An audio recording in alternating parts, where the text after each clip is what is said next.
Good morning. This is KELOLAND on the go with all you need to know in news and weather as you start your day.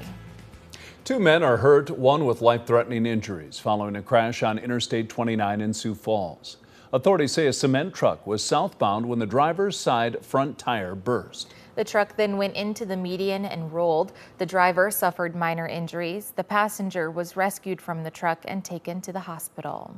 Scott Reardon of Sioux Falls tells KELOLAND News he helped get someone out of the cement truck that had crashed. Myself and another guy, he had his hand on my shoulders and we had our hands underneath his underarms and we helped him get out. According to the South Dakota Department of Public Safety, the driver suffered minor injuries, but a passenger suffered life-threatening injuries. The Crow Creek Sioux Tribe is the latest to ban Governor Noem from its land. The Tribal Council voted this yesterday morning and the decision was unanimous. Crow Creek is the 6th tribe with land in South Dakota to officially ban the governor this year. As we've reported, a committee on the Yankton Sioux Tribe has also voted in favor of a ban. We're told the decision is not official because it didn't come from the Tribal Council. Governor Noem also announced Elgin Young will serve as the new tribal law enforcement liaison for the Noem administration. Young has served as the chief of police for the Oglala Sioux Tribe from 2021 to 2024. In December, we spoke with him about public safety on the Pine Ridge Reservation.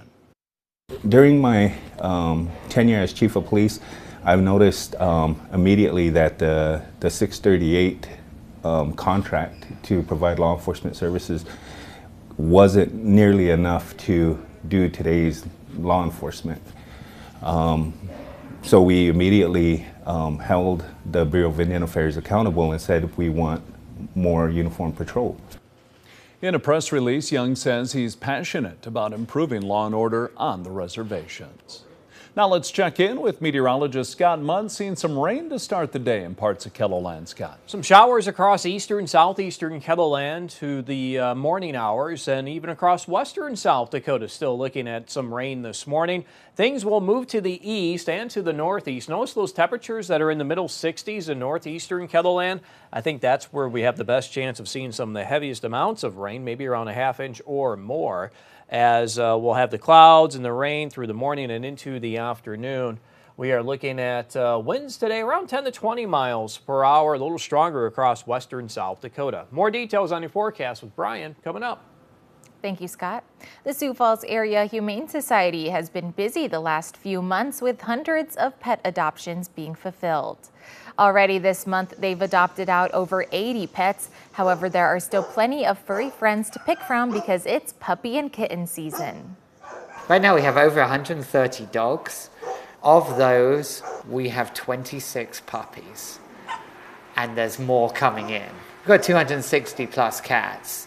Of those, we have 15 kittens currently available, but we also have 92 kittens that are currently in foster care that will be coming back in the next few weeks that are going to then be available for adoption. Oppenheimer says right now is the perfect time to adopt a young animal because of the nice weather and school soon being out. For more information on adopting or helping the Humane Society, follow the link under this story right here on KELOLAND.com. There's a new pop of color at McKinnon and Tut Hill Parks in Sioux Falls. Parks and Recreation hosted its annual Flower Planting Day yesterday, with about 40 city employees spending their morning in the dirt, planting some 13,000 flowers. It's important that we're creating a space in which people enjoy, they want to get outdoors, enjoy the fresh air, connect with one another, and we're about promoting a healthy lifestyle. And if we can provide the space to do that, makes us very happy. Parks and Rec will be planting flowers in downtown Sioux Falls later this week and will add another 12,000 flowers throughout the season across the city. Earlier this week, it was announced that the curling Olympic trials are going to take place at the Denny Sanford Premier Center next year. Members of the Sioux Falls Curling Club say they couldn't be more excited. To them, curling is a great team sport that brings people together. It's a sport that keeps on giving. There's so much nuance and excitement from the first day you pick up the sport and sweep your first stone to 6 years later, you're learning everything about nuances of strategy. For more information about the Curling Club, we've provided a link to their website under this story here on KELOLAND.com. And that's a look at some of our top stories. Now let's get one last look at your weather with meteorologist Brian Karstens. Brian? All right, our weather update today. Well, we've already had some rain the last 24 hours as we look at western South Dakota. Some pretty hefty amounts around Spearfish, over 1.5 inches of rain. West of Winter, some hail mixed in with those storms in that green patch. And Sioux Falls, as of 7 this morning, 0.07 of an inch. Let's go through a couple of model comparisons here, and I'll bring up some different things to compare and contrast. You'll notice next 24 hours, your heaviest rain on this model in the northeastern section of South Dakota around Aberdeen. Also some spots there in northwest Iowa that light up with some thunderstorms. We kind of come to the same agreement here on model number 2.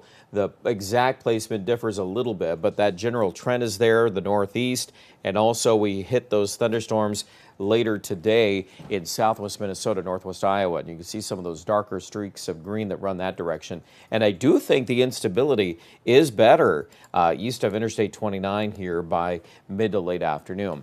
Futurecast hour by hour.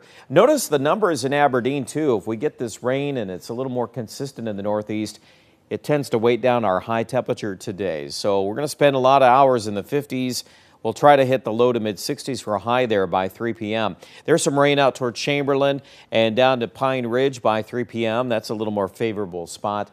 And then Sioux Falls, we're targeting some low 70s, but then we'll see if we pop up some of those scattered thunderstorms. Again, I think they'll probably graze northwest Iowa and southwest Minnesota probably a little bit better, and definitely showing that trend there by 9 and 10 o'clock this evening. Now that'll move east overnight. Some clearing, partial clearing there. Tomorrow, pretty nice day. It looks like highs in the 70s. We might even manage an 80 in parts of central South Dakota. And if we don't hit 80 there, we'll likely do that on Friday. A warming trend for the kickoff of the weekend. Are we going to get more rain in the forecast? Well, next week is a whole entire different subject. We got a pretty big trough developing here in the Pacific Northwest.